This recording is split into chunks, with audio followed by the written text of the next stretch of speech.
Hi everybody, Matt Lawton here, and this is the Astrological Winds channel.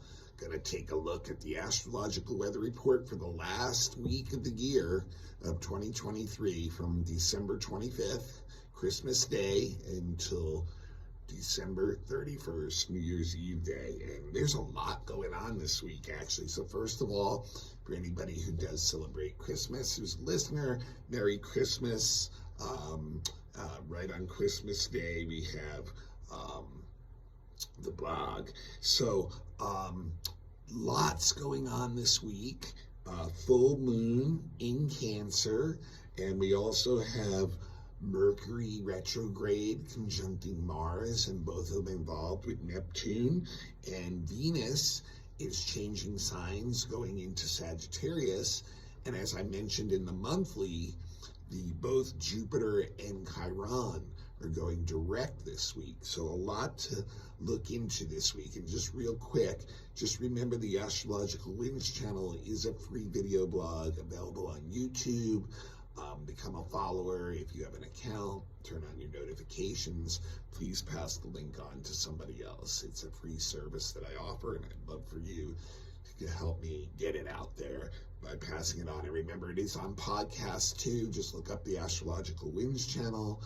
It's also available on Instagram and on my private Facebook, and I'll get into more information at the end of the blog. If you need to contact me about any astrological readings or anything like that, it's matthue823@gmail.com, or check out my website, www.astrologicalwinds.com.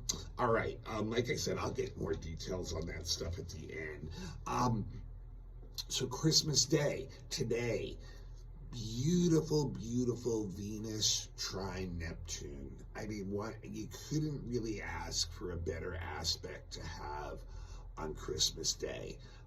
It's a blending of what I call conditional or human type love with unconditional or spiritual type love in a very harmonious flow. So we are very giving, very open, wanting to be with our loved ones, having a very generous energy, the giving and receiving. So it's a perfect fit to this day, what Christmas is supposed to be all about, and just fits that energy so well.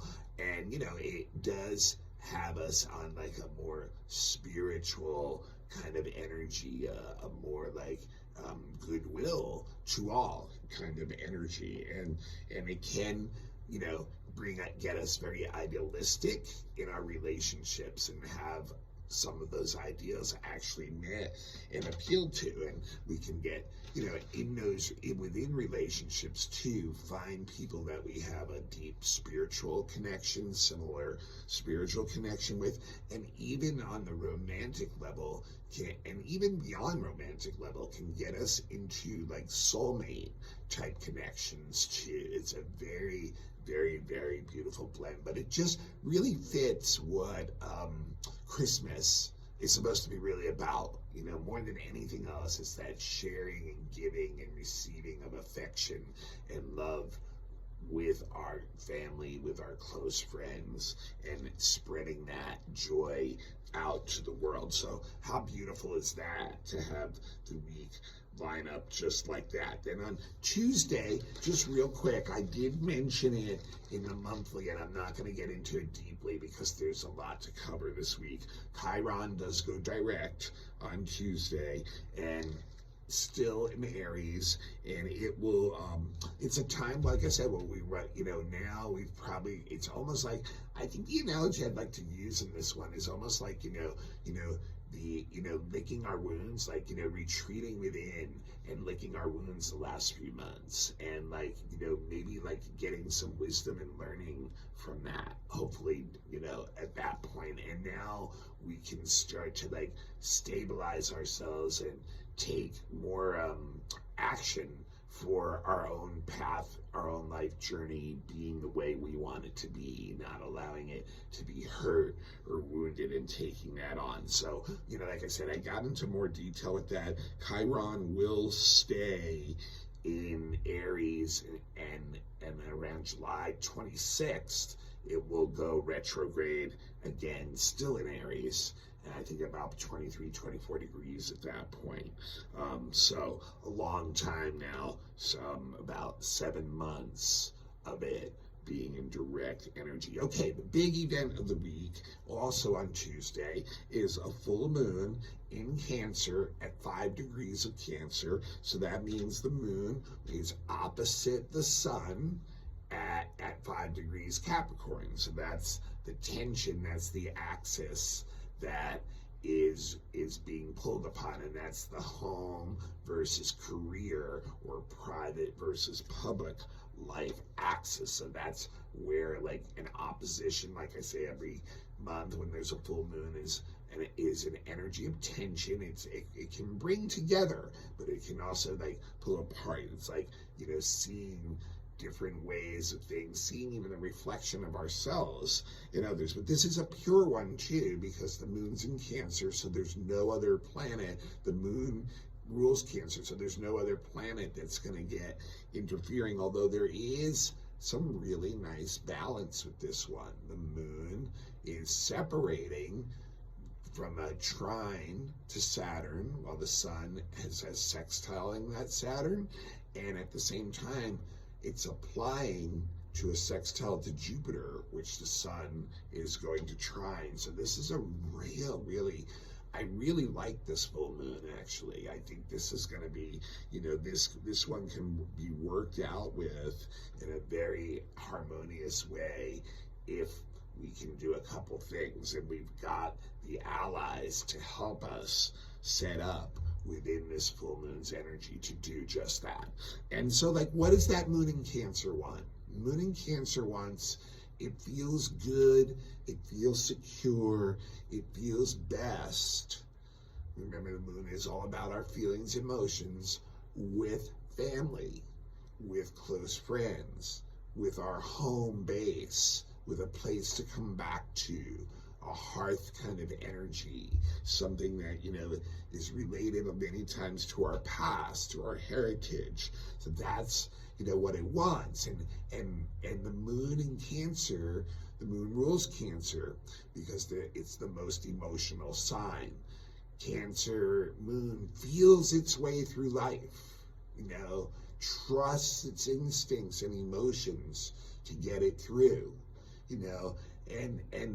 and the thing about it too is it's a very sensitive energy because of that. The moon in Cancer is very, very sensitive. Now, some of the dangers of the moon in Cancer that can get you in trouble is, yes, we all want to take care of our loved ones. Some of us go way too far in doing that.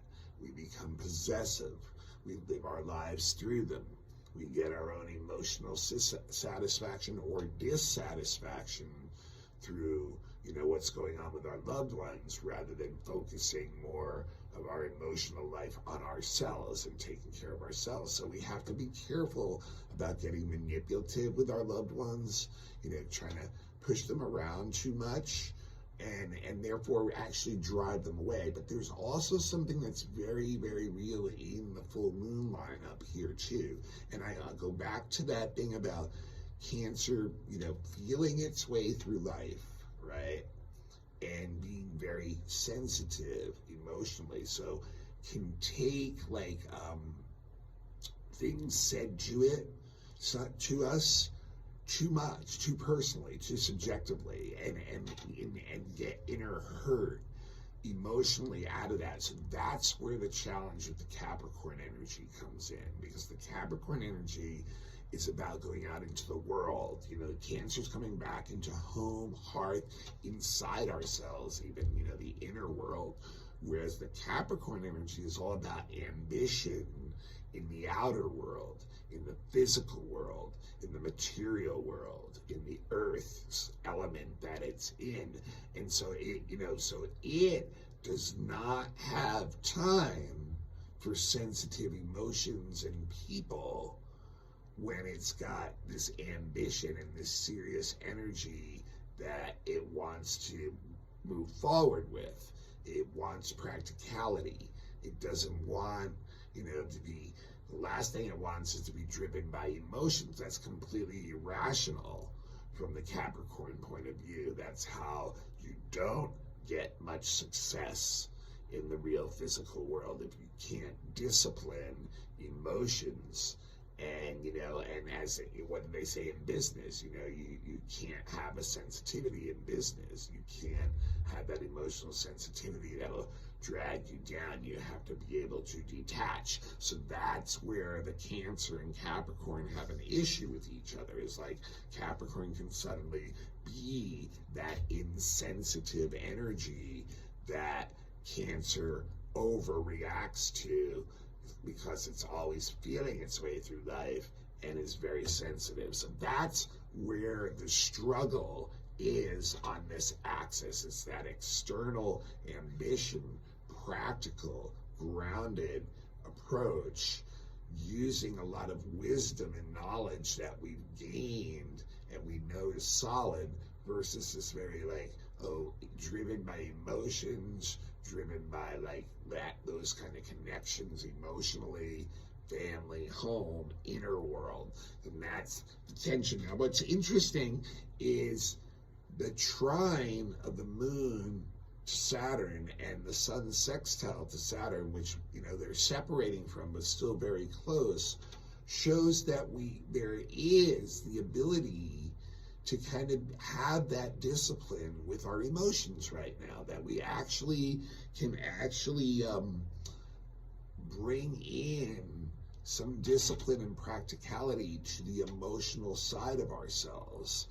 And therefore, that gives us the ability to not overreact and maybe work really well with this energy. It really can have a lot to do too with knowing our emotions inside, and therefore kind of taking care of them and not having to project them out onto other people while instead. So we have almost a very pragmatic approach, a stable approach to things, rather than an overly emotional approach. And that's what the Capricorn energy likes. It's more patient, it's more enduring, it's more step by step in the way that it's doing things. And there's there's almost like an inner strength that can come out. And then what's great about that is then there's the sextile to Jupiter of the moon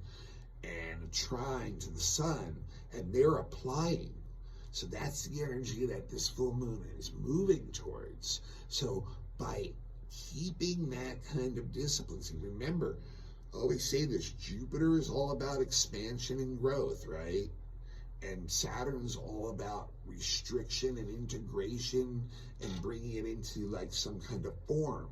So when they are both involved, they bring a balance to one another through the other planets and the aspects. And in this case, we have positive aspects, so there's not even a lot of challenge involved. The energy is flowing in this direction to have this ability to maintain an emotional connection that doesn't go overboard, that's practical, and then to turn that into opportunities for deeper connections with other people, that other groups, your loved ones, or even business people, even business associates, that create new opportunities for you, that satisfy that Capricorn part, that bring in more, that bring in personal growth.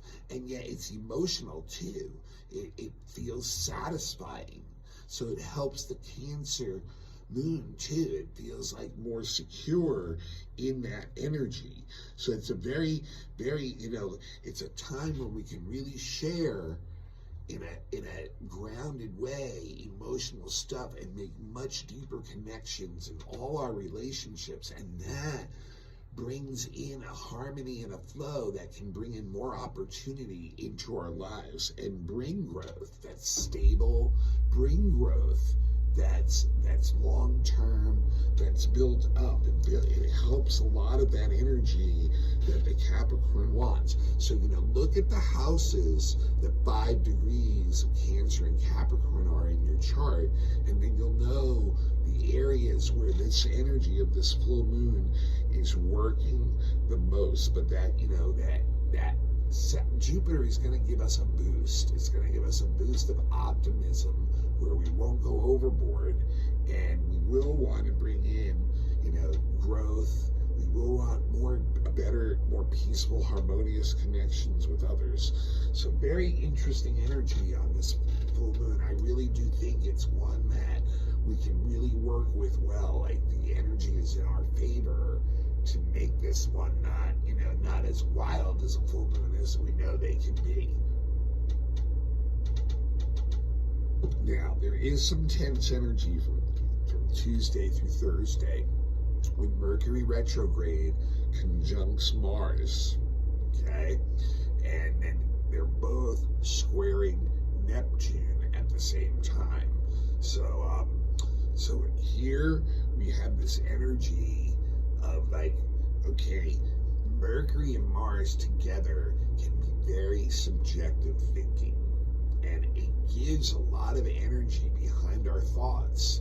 We will want to communicate, even push our beliefs in, but we're also very subjectively attached to those beliefs to the point of being aggressive about trying to push those things. And so that is, will play into the Mercury retrograde and likely shut down communications that are being taken in well, and therefore create a lot of the Mercury retrograde issues of this week when communications and things go off with other people. But, we're very defensive in many ways with Mercury and Mars. It's about our ideas, about the things we believe in. And even if we can control that, other people are too. So like, you might even be feeling that and holding it inside, which Mercury retrograde can help you do, but you may run into other people who are having issues that will,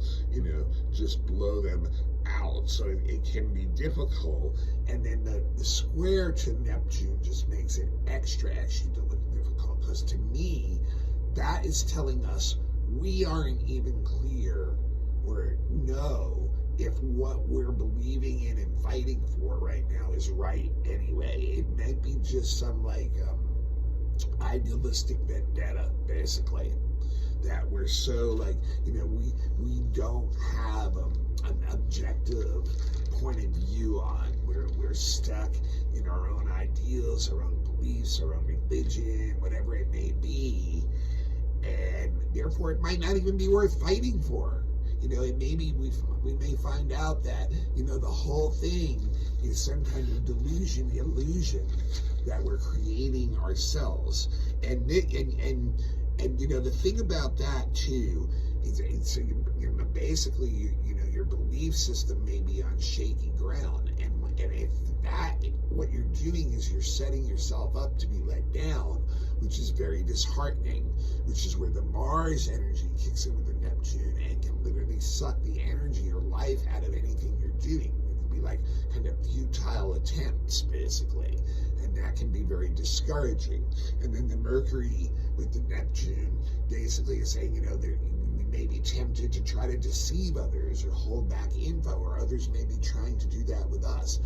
Not a time to be making any kinds of solid agreements. Obviously, with Mercury retrograde, but with the Neptune, it's showing there's information we don't have. The facts are not straight in our mind. The information may actually be disinformation. It may be, there may be stuff being held back from us. So we have to be really, really careful about this energy. And I really think, the best thing to do with this is really confront ourselves, confront our own beliefs. What beliefs that we have that we're taking too far, we're taking too seriously, and they're not as important as they may be, and then we get stuck on them, and so be self-critical about that kind of stuff and try to tighten that stuff up. but it's not going to be easy. It's a time when we should be conserving our energy too, because our bodies are open to illness, to things that will sap the energy out of it, allergy reactions, things like that, so we have to be really, really careful. And when we get disheartened about things, it can open up the energy and allow other things to get in at us too. So this is not going to be the easiest energy to work with in the middle of this week. And it really, and to push against it with the Mercury retro, like I said, you're just going to be let down somehow. So it's really kind of like more like, looking at our own beliefs inside and seeing, are we, taking them too far, pushing them too much, too caught up in them, and, creating our own disturbances inside that then are reflected in our outside world, and then getting ourselves in battles with others who have different beliefs than us, which we can see being played out on the world stage quite a bit. So, and then there's a couple other things still. On Thursday also, Venus sextiles Pluto. And this is a good one. Feeling our emotions very deeply and connecting very deeply with other people. It's really like intimate, deep emotional connection, like having a trust to do that. It can be romantic, sexual, passionate, or it can be very creative. In fact, it also can bring up opportunities financially at times, where we can make a big adjustment financially. Some kind of opportunity may come in. Also, a lot of passion behind whatever we're creative with, and we can output any kind of creative work, artistic work. But more than anything, it deepens our emotional connections to certain other people and gets those connections into a more intimate place. And the very next day, Venus changes signs. It goes into Sagittarius, and that's really perfect timing for the New Year's weekend. In all honesty, kind of just like Christmas with the Venus trine Neptune. Venus is really locked into the holidays this year with us, the goddess of love, because going into New Year's weekend, when Venus goes into Sag, she gets very extroverted, she gets vivacious, she wants to have lots of friends, she wants to have lots of connections. The emotional ties may not be too deep because she doesn't want to be possessed. So like, this is the next few weeks of the way we'll relate there, but we're gonna want to go out and connect with more people, get growth, a lot more tolerant of other people and other people's viewpoints. We may make connections with people who are very different than us, from different backgrounds, different cultures, different economic strata, that bring us, new information, new growth, new connections, things that we can learn about ourselves through relationships. Now, Venus in Sag will run from deep emotional connection, though. She wants her freedom. She grants it to others.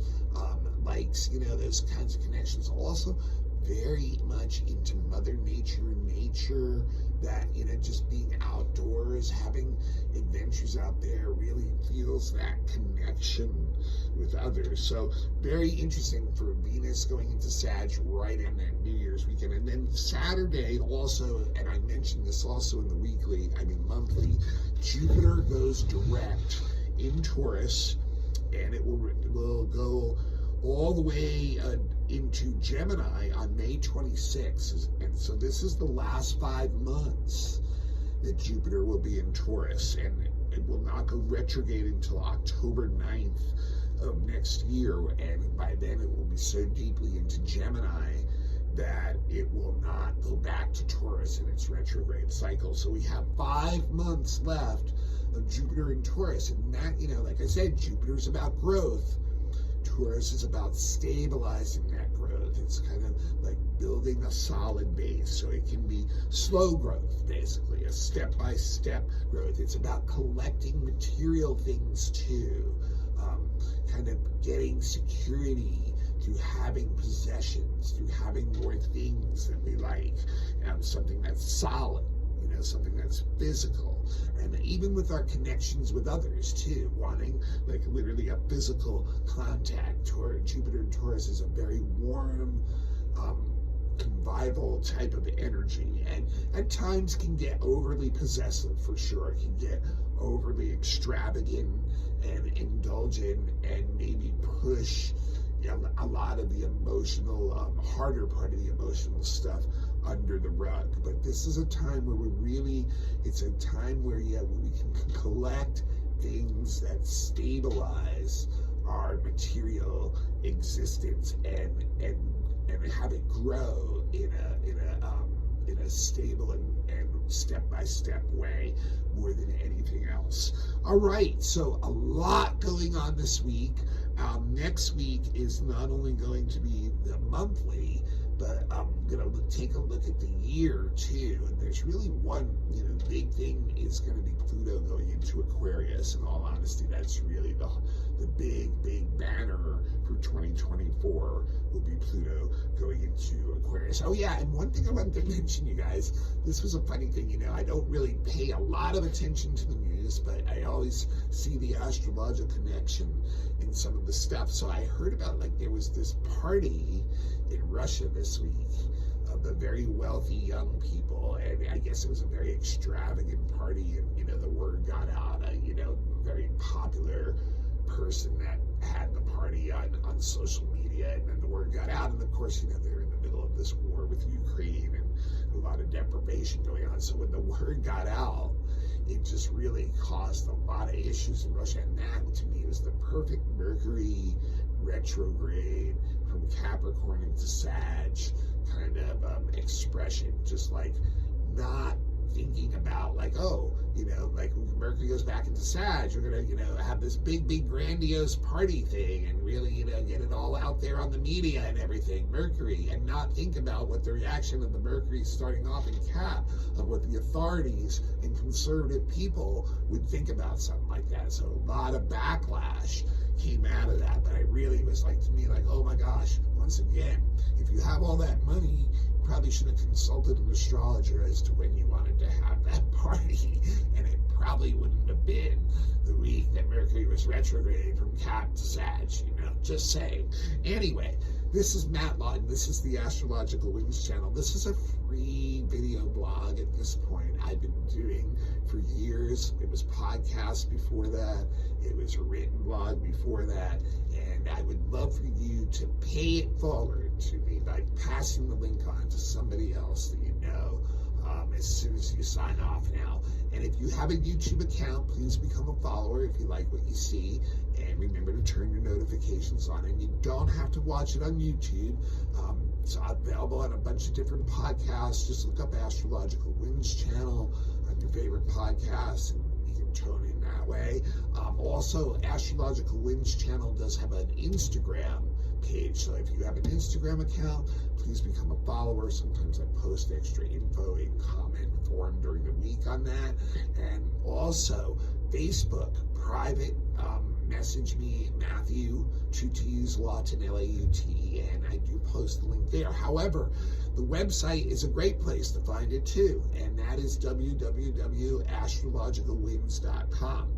And I think I'm going to start adding some additional content in there, probably with an article on the solstice chart that just passed for Washington, D.C. in the U.S. So look to that to come up in the next week or so on the website, and that'll look at the next quarter to the year for the U.S. and what we should expect going on in the U.S. So that's a great place to connect with me. It's on my website. And also, all the readings that I offer, I'm a professional astrologer. I've been one for over 20 years. All the details on those readings are on the website, and it tells you exactly what is in the reading, what's included, what the prices are. But if you're interested in a reading professionally, I've been doing them for over 20 years, please get in contact with me. The email is matthe823@gmail.com. And just open up a conversation, and we can see what you want to do. A lot of different types of readings are available. Like I said, been doing them for many years. I also offer services for groups, like classes, workshops, things like that. So just take a look at the website, www.astrologicalwings.com. Merry Christmas, everybody. Happy holidays. Next week, we will definitely not only do a weekly, there may be 2 blogs next week. There'll probably be an annual one, and then maybe the monthly attached to the annual one for January, or there'll be the weekly with the monthly for January attached to it. And like I said, probably a blog on the website on the quarter coming up for the US too. So looking forward to all that. And once again, it's matthue823@gmail.com. Please pass the link on, and when you need some astrological services, please support me. Thank you so much. You guys, I will see you at the new year. Happy holidays one more time.